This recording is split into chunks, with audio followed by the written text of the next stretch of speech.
ऐसे चार पद मानना हो तुमको तो कौन कौन से माने जाएंगे? एक ये, दूसरा ये, तीसरा ये, चौथा ये ना, बोलो तो कौन सा?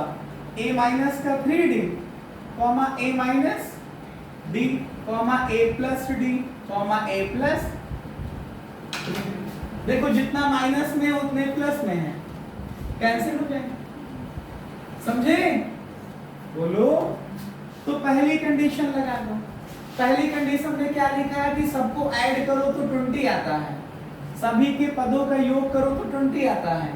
तो इसका मतलब a माइनस का 3d प्लस a माइनस का d plus a plus d plus a plus 3d, इनको भैया ऐड करो तो 20 आता है।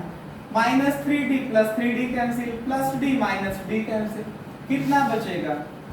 4a इज इक्वल टू 20, तो a की वैल्यू 20/4 मतलब कितना आएगा? 5 आ जाएगा। ये तरीका है नहीं अच्छा कि पहली लाइन में, और अगर आप ऐसे चार टर्म लेते कि सर पहला a है, अगला a प्लस d है, फिर a plus 2d, a plus 3d, इन सबको ऐड करते हैं ना तो a भी बच जाता और d भी बच जाता। और इस तरह से a बचता है, d कैंसिल हो जाता है। अब according to second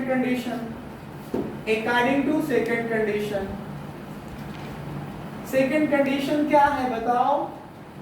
second condition में लिखा है कि सम ऑफ होज स्क्वायर्स इज 120, मतलब इनके वर्गों को योग करोगे, ऐड करोगे तो 120 आएगा। किनके वर्गों का? संख्याओं के। तो संख्या एक a माइनस 3d है, अगली a माइनस का d है, बोलो। अगली क्या है? a प्लस d है, नेक्स्ट क्या है? a प्लस 3d है। इनके वर्ग कर लो पहले, फिर इनका योग कर दो। समझ रहे हो? कितना आता है? 120। अब ये वर्ग करने के लिए भी a माइनस b का होल स्क्वायर तो आना ही चाहिए। क्या होता है? a square plus 9d square minus 6ad। इसका करोगे तो a square plus d square minus 2ad। इसका करोगे तो a square plus d square plus 2ad। इसका करोगे तो a square plus 9d square plus 2ab का मतलब 6ad ना, बराबर 120 plus 6ad minus 6ad minus 2ad plus 2ad।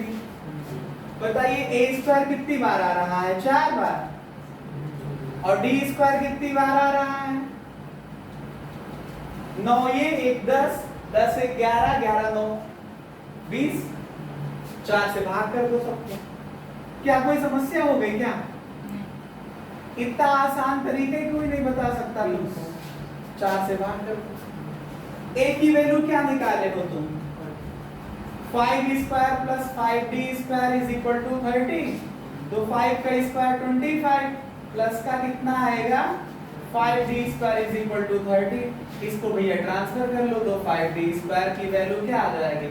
30 minus का 25, कितना बचेगा? तो 5d स्क्वायर की वैल्यू 5 आई, तो d स्क्वायर निकालोगे तो 5/5 कैंसिल होके 1 हो जाएगा। तो d की वैल्यू निकालोगे तो प्लस माइनस अंडर रूट 1 ना, और 1 का अंडर रूट निकालोगे तो 1 भी आएगा, माइनस 1 भी आएगा। फिर दो केस हल कर लेते हैं। दो केस हल कर लेते हैं।